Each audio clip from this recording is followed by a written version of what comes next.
Hello and welcome to the Indy Author Podcast. Today, my guest is Robert Blake Whitehill. Hey, Robert, how are you doing? Great to see you, Maddie. It is great seeing you as well. Just to give our listeners a little bit of background on you, Robert Blake Whitehill trained as an actor at the Royal Academy of Dramatic Art in London and at the Neighborhood Playhouse School of the Theater in New York City. An early focus on feature screenwriting earned Whitehill Film Festival wins at the Hudson Valley Film Festival and the Hamptons International Film Festival.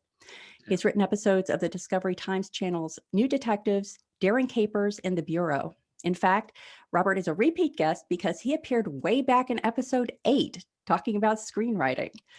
Robert has served as the Vice President of Independent Film Acquisition for Centerseat.com.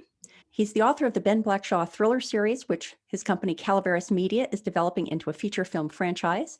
And his biopic inspired by the life of Robert Smalls is in development with Legion M. And Whitehill lives in New Jersey with his wife and son. And for a number of years, he has worked with the Montclair Ambulance Unit as an emergency medical technician.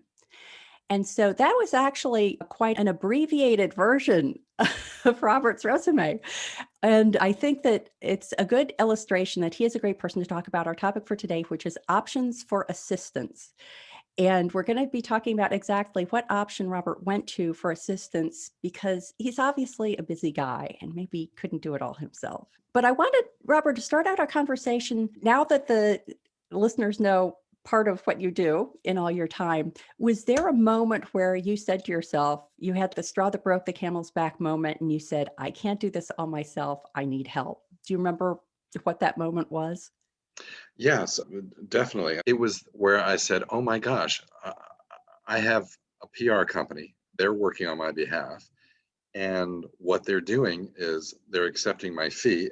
It was a good fee, but they're not doing PR for me as much as they are training me on how to do PR. And it was then that I realized how much of the onus of publicity fell to me, particularly in the area of social media. And I said, all right, I can do it. And I went along and did it. And there's this period in the year where I'm not actually writing a rough draft. And that's fine. I can attend to social media matters then. But when I'm trying to write a rough draft of the next Ben Blackshaw novel, I'm very busy and I'm very engaged. And it's difficult to pay attention to the demands of social media so that you're continuing to publicize your books in between publication dates. So I said, I need a little bit of help, and I had to think about how to do that. And I've been aware of interns and internships, and that was the route I decided to go. Was the organization that you pursued that with one that you had a connection with before the internship came about? Specific to my case, I've lived in a college, now a university town, for a number of years, and I also had established a company that could work with any other company. My company is Calaveras Media, and it's important for credibility when you're approaching interns and organizations that connect businesses with interns that you have an actual business. An LLC is helpful with a track record. And so that was very important. So I work with Montclair State University. I have a wonderful intern who reaches out to other internship programs at other schools, particularly Parsons School of Design. I've met some amazing artists to work with. And it's just, you sort of expand as you can, as your capacity to do it. But I think it's important to note that working with interns for me is not about getting assistance. It's not about free labor. I am very grateful, don't get me wrong, for any minute or hour of a day that I can concentrate on writing and not worry about whether social media is being created and posts are going out. I am very grateful to that. But if you are considering working with interns, you must have a mindset of service to the interns, in addition to some very specific laws regarding how much work they can do, how many hours they can put in. The division of wages and hours has a lot to say about internships and the value proposition for the intern. There's management of interns. There's if they're getting credit from their college for working with you, there's a lot of paperwork involved in terms of maintaining that connection, the relationship. There are evaluations to be done for them. You might even have a face-to-face via Zoom, of course, conference with their advisors just to check on their progress. So it's very involved. And I think the main thing is to maintain an attitude of service to the intern rather than what the intern is doing for you, because it's a lot of work to work with interns. I've had as many as 10, one time even 12 interns at work on behalf of Calaveras Media and the various properties. And it can be very engrossing. Fortunately, I had an incredible, I still do have an incredible lead intern who handles many of the details in regard to scheduling Zoom meetings for meeting new interns, scheduling Zoom meetings for Ask Me Anything sessions with business executives that can come in and talk to the interns. So it's not just my voice that the interns are hearing about their potential path toward a career that they might be interested in. So much to undertake. So one cannot take on an intern lightly. It might be easier. It's certainly easier to simply hire an assistant for a few hours a week or whatever you might need, because there isn't the concept of service and mentorship to an intern at that point. So it sounds like when you first entered into this idea of having an intern, it was specific to social media. Is that right? Social media and Yes, PR. social media certainly, and I learned a lot about social media in the process. I had learned a lot from my PR company that I was working with, but after that, the period of that relationship ended. It was in relationship to a book release, and I learned a lot. Then we moved on to doing the social media myself. And then I realized I can't do social media and write this next rough draft of the next book. So I definitely needed help with that. And I'm learning about hashtags, call to action, keeping images in the social media. Wonderful things. And the great thing about the number of interns that I've met over the past 5 years of working with them is that they know a lot about social media, more so than I. So I'm learning a great deal with them. I can nudge them in certain directions to coach them so that their social media posts are more effective for this industry, publishing, a media company. But yes, definitely social media was where it began. And from there, it expanded to artists. I said, let me help readers see what's going on in a book that was written for grown-ups. It therefore has no illustrations. There are screenplays that I've written. Again, I create images in one's mind, but how can I help a potential reader, a potential, this is sort of in a business to business side, how can I help a potential producer see the value in the screenplay when they're not reading it, when it's not in their hands? And so we expanded from social media to include artists as well and illustrators. So that was a wonderful thing.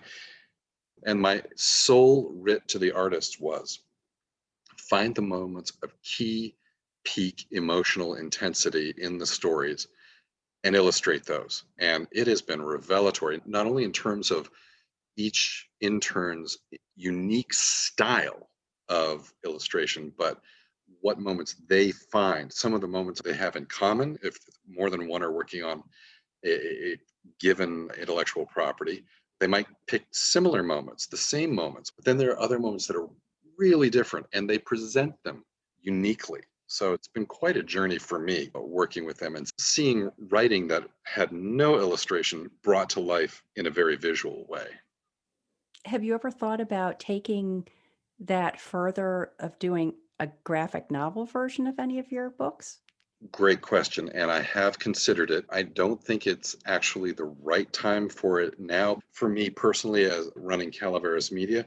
But I will say that there is a graphic novel slash comic, I'm not sure which it will be, in consideration for the script that I wrote about Robert Smalls. Now, that script is moving along in the development process very nicely.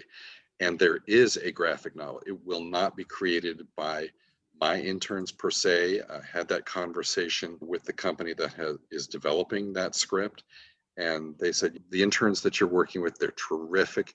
But at the moment, for a piece that we're going to invest in as a sort of Robert Smalls adjacent kind of PR property, we need to go with someone who is very established and whose name will attract a number of people. So it would have been a really amazing leap for someone who's an intern to leap into a graphic novel illustration role. But I understand where the optioning company is coming from. I'll just mention for anyone who is intrigued by the graphic novel idea that back in episode 38, I talked with Joshua Howell about graphic novels for adults. So I'll include a link in the show notes to that. And to your point about graphic novels, one of the value propositions for a Calaveras Media intern is that we set up, as I might have mentioned, Zoom Ask Me Anything sessions with industry greats and industry executives. And we've had a number of illustrators in the game cover world, in the character creation world, and also a fellow who runs a local comic book shop, East Side Mags, here in Montclair, New Jersey. We've had them in so that the illustrators can pick the brains of folks who are well advanced in a career, farther down the road than our interns currently are. And I would just hold that out as, if people in the industry, if you can have access to people in the industry, that is a wonderful thing to give to the interns, is access to other executives, other greats that might be on the path for their career. Again, never was I thinking about a career in teaching, but I'm always thinking of ways to enrich the value proposition for the interns so that they will be receiving equal to or greater value than what they are contributing necessarily to Calaveras Media. When you started out, did you start out with one intern and the program grew? That's exactly what happened. I started out with one. I think it was actually two interns, and I split up the social media world into Twitter and Facebook and Instagram and other things of that nature. And it keeps their workload manageable. And it was just very helpful for them to do it along those lines. So, yes, it definitely started out with one or two. And there's varying degrees of readiness when you begin working with an intern. But with any luck, you will mentor them from being rough at it to competency to skills to excellence to mastery, even from where they begin. So you need to see the way you would craft an arc of a character. There's got to be an arc in the skill set for your interns as well. And you've got to do your best to support them in getting there. One of the things that I do for interns who are in the marketing side, who are actually writing the copy for the posts, if they're interested, I will mentor them in crafting a Blackshaw adjacent short story that I will then publish along with the novel, the next novel that's coming out. I think we're going to have three really great short stories coming up with the next Ben Blackshaw book called Blast. I've got three particularly great interns that love to write. First of all, we start talking about the plot. Then I ask them to please write a draft. I give them notes on the draft that they've created. And then we might have that exchange a couple of times where I'm working as an editor, but they get credited as having crafted a Ben Blackshaw adjacent short story. It is published. And again, that's part of the value proposition that an intern on the marketing side might well receive, because often there's a creative writing bent that they said, okay, I may not be an author, but I'm going to go into marketing where there is a creative spark required. And I can say, don't necessarily stop on the writing fiction. Here's a place where your bent, your yen to write fiction can go. I can support them in that. Do you feel as if there's overlap between the Ben Blackshaw reader demographic and your intern demographic? I actually don't feel that there is. And I find that reading novels and reading a book series is more the realm of an older person. I've spoken with so many interns. One of the requirements for their internship is that they do read the screenplays, that they do read the Ben Blackshaw books as they're able to fit it around their schoolwork. But typically, an intern is a young person in their late teens and early 20s. They're in undergraduate or graduate school. Their reading list is so extensive that unless they are asked to read something like the Ben Blackshaw adventures, they're into their textbooks. They're working very hard on projects. So they are actually speaking to people who might be a little bit older in terms of their posts and reaching out. So there isn't a tremendous amount of overlap, but what they have in common, at least as they've read the Ben Blackshaw books, is they've at least put their toe in the water on an adventure series. And I always ask somebody, what is their preferred reading when they're considering the internship? And there's all sorts of things, paranormal, young adult fiction. It's not always action adventure pieces. They might go to the movies to have that itch scratched. So it's really interesting. That's a great question. And only when you asked it did I realize the interns aren't necessarily in that demographic that are Ben Blackshaw readers. They are definitely in the demographic of screen movie goers. So in that respect, I would say, yes, you're right on. But for books, no. For movies, yes. And the screenplays that they're illustrating. Yeah. It does seem as if a possible benefit that interns could bring is to bring that perspective of a different generation. And so I think that of my two series, the Ann Kinnear series, I do believe appeals to an older audience. But the Lizzie Ballard books, since they have a character in them who's 16, 17 during most of the books, could well appeal to a younger audience, but I have no idea where that younger audience is. So I know that people are selling books on Instagram. I don't know how. All I do is if I go on a dog walk and take a pretty picture, I post it on Instagram. But I can imagine that an intern who's living in the demographic that you might want to appeal to could, rather than looking to the author for guidance, could say, just let me take this platform that you, the author, know nothing about. And then I would think that you would want to be vetting the kinds of things they were putting up to make sure it was brand right, let's say.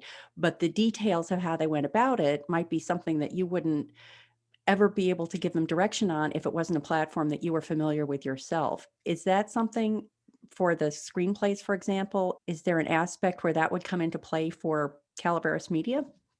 Yes, absolutely. And you're right that part of my management or mentoring does involve making sure that, let's say, in the case of illustrations, that there is an appropriate tone. The subject matter of the Robert Smalls script, currently called Defiant, that is very serious. And so the tone of the illustrations needs to have a maturity, a gravitas, and it cannot be whimsically comical, for instance. So there needs to be some adjustment on that front.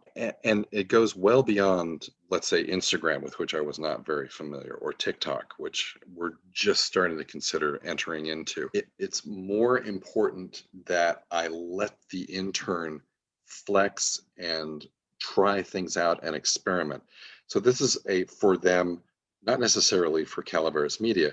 It's lower stakes. They're not getting graded. I want to see them do their experiment, really express who they are, see what they're like in terms of the copy that they write, and see who they are and find themselves, because they're going to get normed and told what to do and regulated throughout their career. This internship is an opportunity to create a body of work that will be deployed in a legitimate and actual real life business setting that they can refer to, but it's really about letting them do in terms of style, in terms of moments that they choose. And to that end, we have each intern, whether they're writing the copy and creating posts or doing illustrations, they've got what we refer to as a discrete hashtag. It's a hashtag that refers to their work. It's not a barcode, but it could be hashtag their initials and usually ending with CM, Calaveras Media.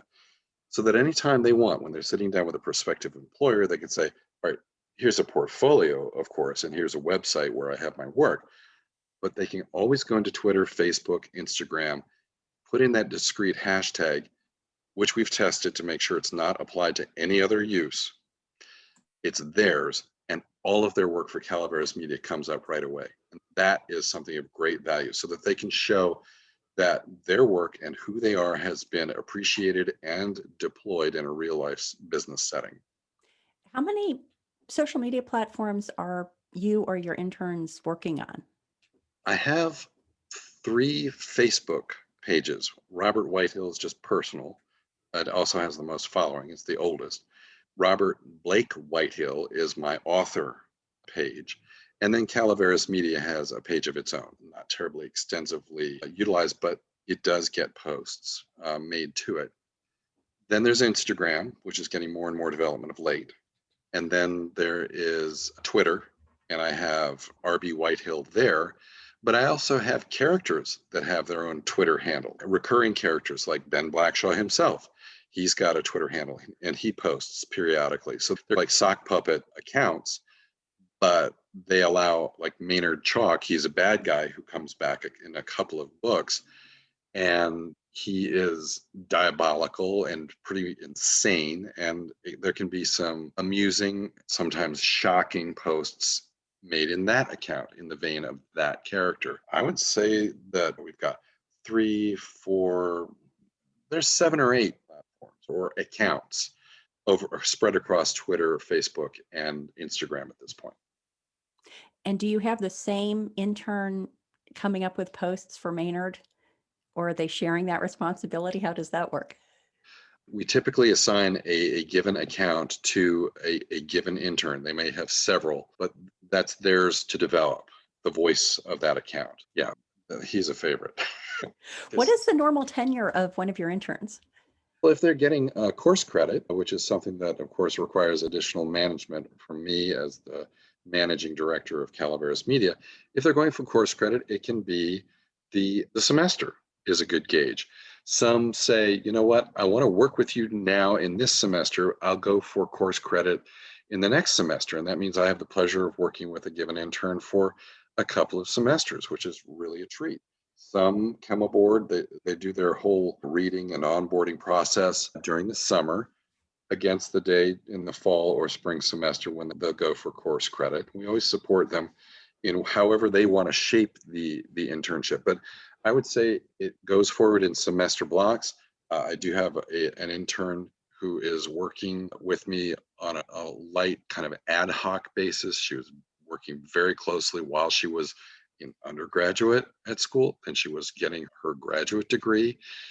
And then from time to time, she still helps out simply because she knows what she's doing. She's created a very important app for the Ben Blackshaw series. She is familiar with opening leads into Hire a Red Hawk, which is the Montclair State University career planning and support office. They know her, she knows them. And so she's been with the company for years, off and on, as her schedule allows and permits. She's gone on to full-time employment, and still from time to time she will pitch in, and it's tremendous to have that level of continuity. She also knows all the passwords to all the various authoring platforms and social media sites, so it's really helpful. One less thing I've got to deal with. It seems as if the blessing and the curse of that kind of scenario is that it opens up opportunities, like you had mentioned, you were looking into TikTok. It opens up opportunities that you might not otherwise pursue. But then you have that platform out there where an expectation has been set. So let's just say that you have an intern who loves TikTok and pitches to have an active Calaveras Media, Robert Blake Whitehill, Maynard Chalk presence on TikTok. Having trouble imagining Maynard Chalk on TikTok, and then sets that up. And then the end of the semester comes, and now you have this platform that still requires care and feeding. So how do you balance the opportunities with the responsibility for ongoing maintenance? Or do you consider maybe it's just a one semester kind of thing? There may be lacunae in the volume and level of productivity. One thing that's very important for interns is that I give them 3 options in terms of how they work with Calaveras Media. They're working the internship. They have an opportunity and at their discretion to slow, pause, or complete and halt their internship in accordance with their needs and wishes. So they can slow it down. Look, I got a lot of exams. I'm not going to be as productive going forward for the next couple of weeks. And that level of accountability is one of the things I try to encourage so that their lines of communication are open and they get a response back from someone that's managing them that says, okay, cool, line of communication is open. Thank you very much. We know what to expect from you. And I think that's very accountable and responsible of you. So that they're slowing it down. I've got exams. I've got a family member that needs some help. I've got other things that I need to attend to. We totally roll with that. So that's slowing it down. Pausing means, look, I really want to continue this internship, but I need to take a break because exams are crazy, life circumstances are cropping up, and that's fine. Or they're halting and they say, look, we've worked together for a number of months. The semester is coming to an end. I've done what I came here to do. Thank you very much. And I'm moving on. In that particular case, something that all interns, whether they're alums or currently working, I will continue to invite them to the Ask Me Anything sessions. They can always get a work reference from me. I will be glad to serve as that. And I will also be glad to craft letters of recommendation for them moving forward. Again, the value proposition continues past the end of it, but there might be a slowdown, to answer your question, until another intern steps into that spot. And that's fine. I have no objection to it. And the most important thing for me to be doing is making sure that interns are having an enriching experience and that I'm writing the next book, because there's no better PR than publishing your next book. You had mentioned that one of the interns that has come back has stayed with you a long time, still helps you out despite her full-time job, as I understand it. It's And amazing, yes. you had said that she has the passwords to all the publishing platforms. So it Right. sounds like you've expanded beyond just having assistance with social media. Is that true? Does she help you out with more of the logistical or production side of your publishing business? We do have interns that are video producers and editors. We just finished creating the incredible piece called Pardon Me. It's taking one of the short stories that I wrote with an intern. In fact, that intern who was such longevity with the company. And another intern created this video where about 63 people took a very brief paragraph, 63 people from South America, the UK, Turkey, Canada, from all over the world. They took, with their various backgrounds, their various accents, and their various looks. It was really neat. They took like a paragraph or two, and these were all edited together into the full reading of the story with subtitles. So that was a really remarkable experience. Yes, definitely we've expanded the roles a tremendous amount. And a lot of that depends on the interest and creativity and level of intensity of the intern. But if they want to do video production, I have an intern that's throwing me questions as author to answer on video at my discretion. She takes those pieces and she edits them down and presents them on Instagram. Really impressive people. Letting them flex their muscle in a direction that they want to go, so that at least whatever their work career holds for them in the future, they can say that they had this kind of latitude. And it's very important. They may not experience that again in a work situation until they achieve a certain corporate level, whether they're in a middle or upper management echelon, but at least they get to taste that apple, as it were, while they're here working with Calaveras Media. It seems clear that you're really not saving any time with, with your internships. Like, I've I'm got to believe, so especially glad. if you have a dozen interns at a time, that it's taking you like 10 times longer than it would if you just wrote the social media posts yourself. So you obviously have a very different motivator than just saving yourself some time by diving into the internship experience.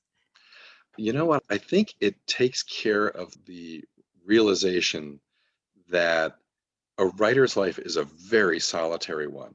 And the opportunity to engage with energetic, creative people who, for a couple of months, will share your interests in working with the properties that your company is working with. It's really energizing for me.